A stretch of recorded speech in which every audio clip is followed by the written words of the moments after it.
Beer review. Beer review.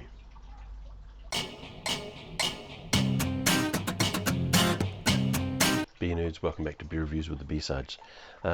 Different sort of beer review for you today. Different beer to review today, because generally I don't do the same beer, because what's the point in reviewing two beers the same? Although I think I may have done it once before. But anyway, this is a different beer. I've never had this one before. It is, I'm pretty sure it's Witchberry or something like that. Witchwood, sorry, Witchberry. It's a Witchwood breweries called Hobgoblin Beer, and they're from, I'm pretty sure they were in England. Product of England, yes. So they're from England. So they're English. King Goblin. So this is the one we're doing today. King Goblin. It's a ruby beer. So Imperial ruby beer at 6.6 from Witchwood Breweries. It's a little star on the front there. I don't know if they're communist or anything. Who knows? Who knows? It says here, King Goblin ruby beer, the king of legends. Deep ruby in colour with aromas of treacle, toffee and dried fruits. Brewed with a blend of the finest crystalline chocolate malts and the addition of sovereign hops, packed full of sweet caramel, coffee and earth roasted malt flavours for a warming seal of approval. I can already fucking imagine this is going to taste like fucking shit.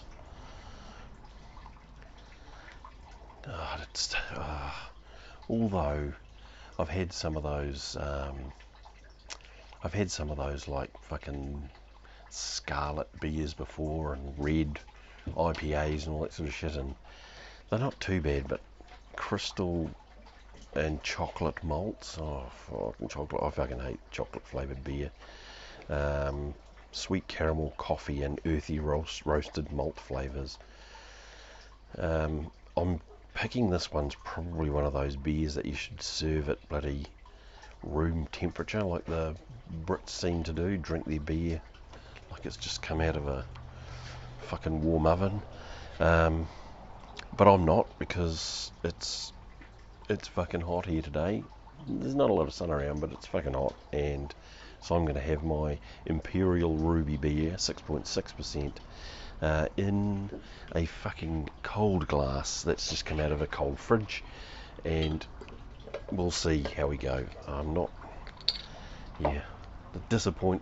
Look, I'm at initial disappointment just from reading the label, but I might be pleasantly surprised. But that kind of smells to me like a fucking old dark.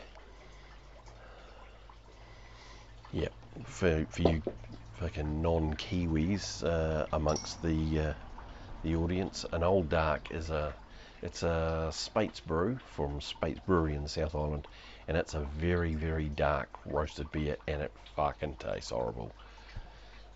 I think it tastes horrible. Fucking people love old dark, but that's people who like their really malty beers. So, alright, let's get this in a glass and get it over and done with. Frosty glass.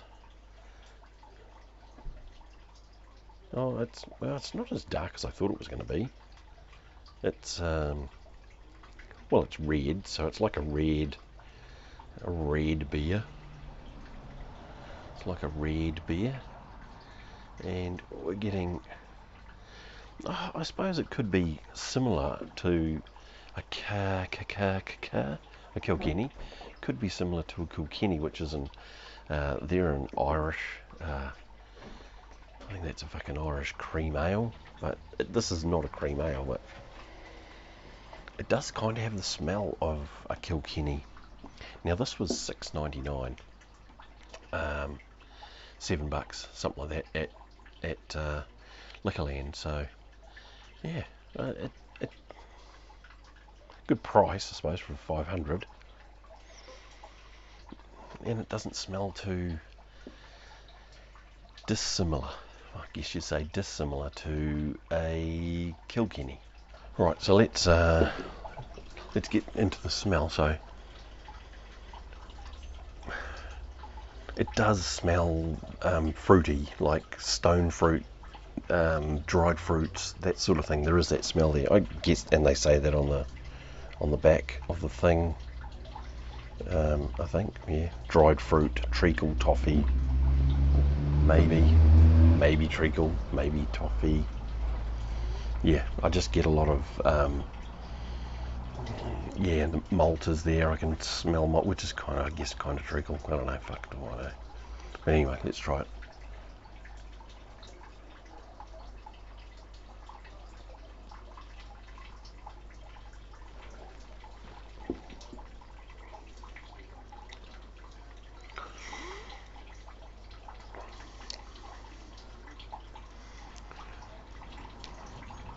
Well, it's not as bad as I thought it was going to be. In fact, it's quite good. It's actually quite nice.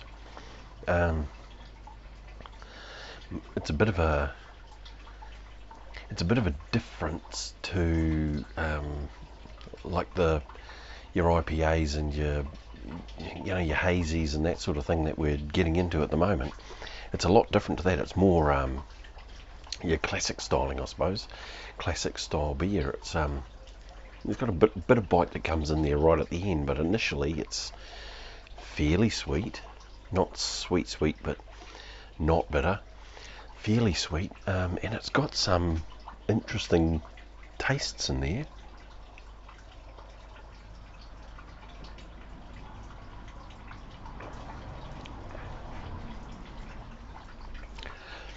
I get kind of, I don't know, sultanas and maybe cherries and stuff. Not sweet cherries, not maraschino cherries or anything like that, but kind of cherries. Maybe a bit of yeah, don't know about treacle, but that could be the sweetness.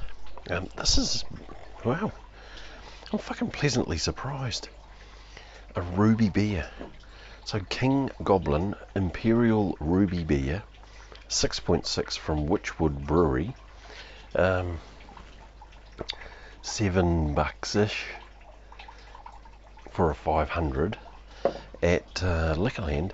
It's actually a pretty bloody good deal, because I mean, you're paying, upwards of 10 and $11 for your 440s of your hazies.